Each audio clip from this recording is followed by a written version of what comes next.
Today we'll be talking about lamps. And by that, I don't mean something you put a light bulb into. I'm talking about, in our instance, a virtual machine, which will have a combination of something to cache and provide web services, as well as having a database running on Linux. So as I have in the background here, a short explanation so you can basically understand what we're talking about. So if you have an environment, or if you, of course, can do this in the cloud, where you need an operating system to run things. So in this case, we'd be looking at a Linux kernel. So it's basically this portion here with the penguin. And so right here. And the idea is that you will run on top of that a database. So the L is for Linux, the M is for the database. Traditionally, it was a MySQL. Of course, you'll see that there are other options to that. And the P in the LAMP was the actual language being used. So it could have been PHP is the one that comes to mind since I've used it, and it's very common. Of course, it could be Perl and Python, which is very popular out there. And the A in LAMP, I'm not doing these in order, obviously, is the web server. So that would be the Apache in this case. And of course, you can add things like, web caching and so forth. So how do you get started? Well, that's what we're going to look at and show you some of the pieces and where to get them all. So if you like this video, please give us a thumbs up. That really helps us. And of course, consider subscribing. That really helps us out. So let's take a look at, first of all, the operating system. So you've got a lot of choice. One of the things that you can use is CentOS, which is rather vanilla type of Linux out there that's very commonly used. And so what you want to do is go to centos.org, then you go to download, and it's getting a little more complicated because there's more and more options out there. What you will want to do is use the CentOS stream, most likely, since that is the greatest and latest that will continue to be supported longer term. So you can go ahead and select the x86 64, so that will run on 64-bit operating systems. If you've got an ARM, so again, it has to do with what you've got there. You can select whether it's cloud, a container, and so forth. You've got the RPMs, which is the actual package. If you click on here, for example, this is where you can say, okay, I want the base OS. Now, what am I running it on? And this is where you're going to select this, for example. You get your ISO, and here are the ISOs. Of course, by the time you're watching this, there'll be different versions out there. So the version right now, you'll notice they actually go by date. So this is January 20th, 2022. So it's Stream 9. And just so you understand, CentOS has a tight relationship with Red Hat.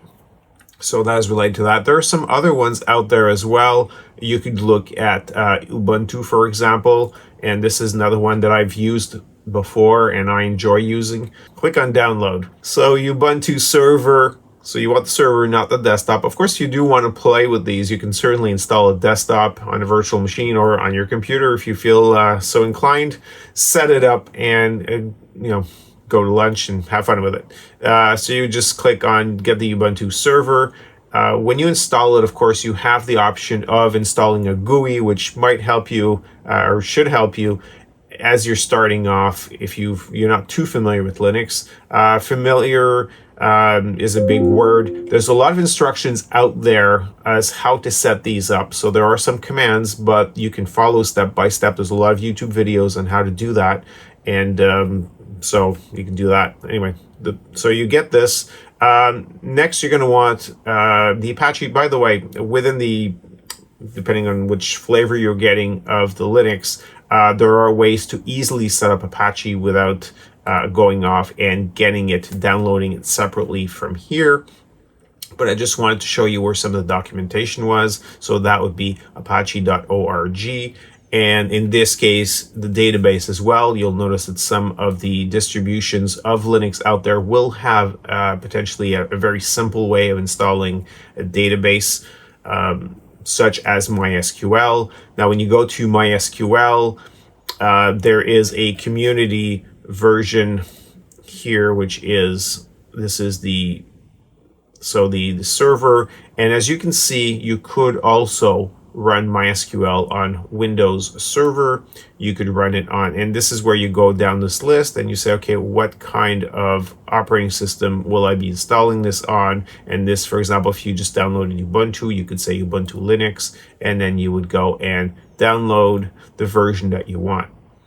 So at the end of the day, once you have all of these pieces in place, you could then go create yourself a simple database, and then with that, use PHP code to go and interact with this database. So you could create a nice little website. Potentially, you could even, of course, create something internally if you have a lot of users and you want to create something that looks like it's in fact a website, but instead of putting it out on the internet, it could be just an internal or internally accessible site. And at that point, you simply tell the people to point either to the IP address or to the name of the machine, and they could hit this, and you could have a little interface. So, of course, always keep security in mind. Just a little FYI. Make sure that whatever you're keeping in there, is not private information, is not credit card information, that sort of thing. And if you do, please make sure that you have security in mind right from the get-go, because the last thing you want to do is build something thinking I'm just going to dump information into a database. I'm going to write as little as possible code-wise, and next thing you know, you're finding out that the person you hired to, I don't know, sweep the floors at 2 a.m. is going through people's personal HR files or something like that. I doubt most of you will do that. I'm just pointing it out that just keep in mind security right from the get-go. Use encryptions, use those types of things. Make sure you've got, especially if you're going to be doing something, giving permission or connectivity outside. Make sure you use things like SSL certificates, and hopefully that works. Well, I did just mean this to be a real introduction, so hopefully that gets some people to understand what LAMP is and what the pieces are that make up LAMP. I know there's lots of videos out there, and just wanted to have a fresher one, and I get some questions on this. The other thing is, if you're going to build one and you really just need this quickly, fast and dirty, what you can do is go to the VMware. Again, I'm very centric on VMware just because I enjoy their products. I use them a lot. You could go to a marketplace, and so it's marketplace.cloud.vmware.com. And what you can do once you're there is go and type in the word LAMP. And what you're going to find, actually, a few things pop up. So I've got one here called LAMP Virtual Appliance Packaged by Bitnami. And this is, check out the pricing. I think you'll enjoy this. It says it's free. So in other words, if I want an operating system, I want a database, I want to have Apache, I want all that set up very quickly because I just want to try it out, I whatever the reason may be, well, here it is. So all I need to do is type in LAMP, go to the bottom where it says download, click on download. Of course, I have to agree to it. And once you do that, you basically go ahead and download the appliance. Now, the thing to notice on these, just another heads up, is you'll see what it runs on. So you can run it on-prem, so on-premise, so you have your own server. And of course, some of these things you'll also be able to run in VMware Workstation. So if you are strictly a single person or a few people and you want to try it out and you don't have a server, you can still go ahead and try this.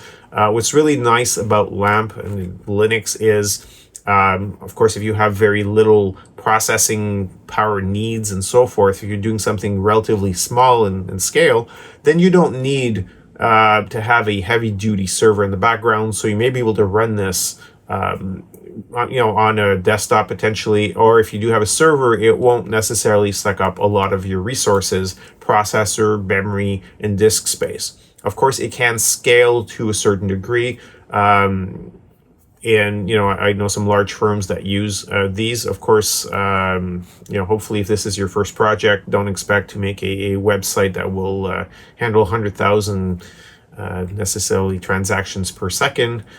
Just from a coding point of view, you'd have a whole lot of things to consider there. But that aside, you can, of course, put this out into the cloud as well. And, so there's various ways of running this.